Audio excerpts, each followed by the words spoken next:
Hey there! Welcome to the Traveling History Buff.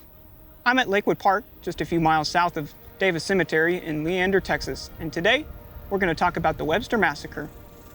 First, I want to give a huge shout out to Kathy Howell.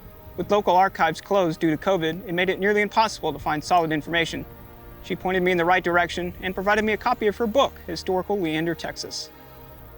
The event is believed to have taken place between 1838 and 1839 near current-day Leander, Texas, along the South San Gabriel River near Brushy Creek. John Webster and his family traveled from Virginia to settle in current-day Burnett County outside what is now Bertram, Texas. They had a party of 13 to 40 people with them.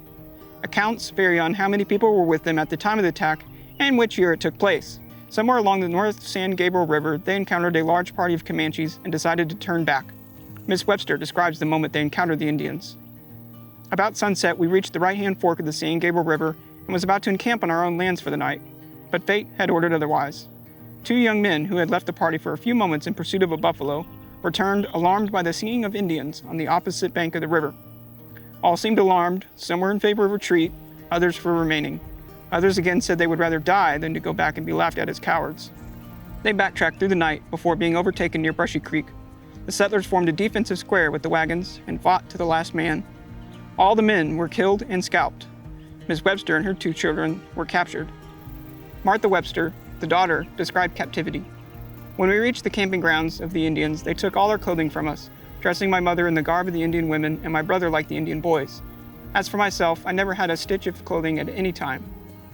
Dolly Webster, the mother, described her captivity. They stripped me of all my clothes and would frequently pierce me with spears, having the scalps of our unfortunate slain on their points, and rubbed one in my face, threatening to scalp me. Dolly and her children later escaped custody and somehow managed to make it to San Antonio, where they were rescued. Colonel Burleson and a party of men discovered the remains of the men a few weeks later and buried them in what is now Davis Cemetery in Leander.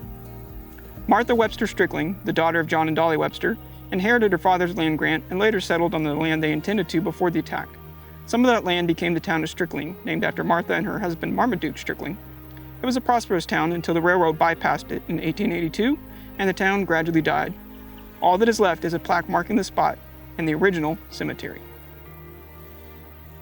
The human toll is often forgotten when telling the story of the Western frontier. People risked their lives for the opportunity to make a new life in a foreign land.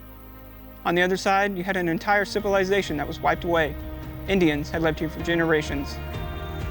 Well, that's all for now. I'll see y'all next time.